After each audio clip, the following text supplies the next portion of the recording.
হঠাৎ করে মেয়েটি শাশুড়ি থেকে সন্দেহ করা শুরু করে এবং সে ভাবে তার বৌমা তার মতো আচরণ করছে না। তার স্পষ্ট মনে ছিল তার বৌমার কানের পিছনে একটি লাল দাগ ছিল, কিন্তু সে হসপিটাল থেকে ফিরে আসার পরে সেটি গায়েব হয়ে যায়। শাশুড়ি সন্দেহ দূর করার জন্য একটি ফুলের বুকে কেনে, কারণ তার বৌমার ফুলে অ্যালার্জি ছিল। কিন্তু মেয়েটি সামনে আসে এবং ফুলের বাসনা শুকনো থাকে, কিন্তু তার কিছুই হয় না।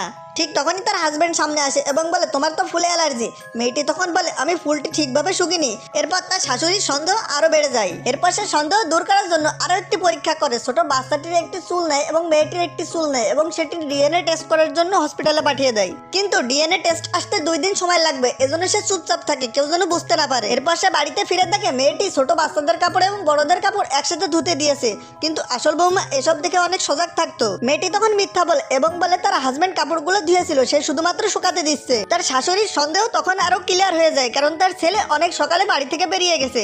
তারপর তার ছেলে যখন বাড়িতে আসে তার মায়ের উপর দই দিতে থাকে, কিন্তু মহিলাটি তখনও বিশ্বাস করতে পারছিল না তার ছেলেটিও তাকে চিনতে পারছে না। সে তখন সেখান থেকে চলে যায় এবং ডিএনএ টেস্টের অপেক্ষায় থাকতে থাকে। এরপর তার শাশুড়ি একটি গেম রুমে গেম খেলতে চলে যায়। মেয়েটি তখন সেখানে আসে এবং বলে তার শাশুড়ির জন্য সে খাবার নিয়ে এসেছে। ঠিক তখনই সে দেখে মেয়েটি বাচ্চাটিকে খারাপভাবে ধরে আছে এবং বাচ্চাটি অনেক কান্না করতে থাকে।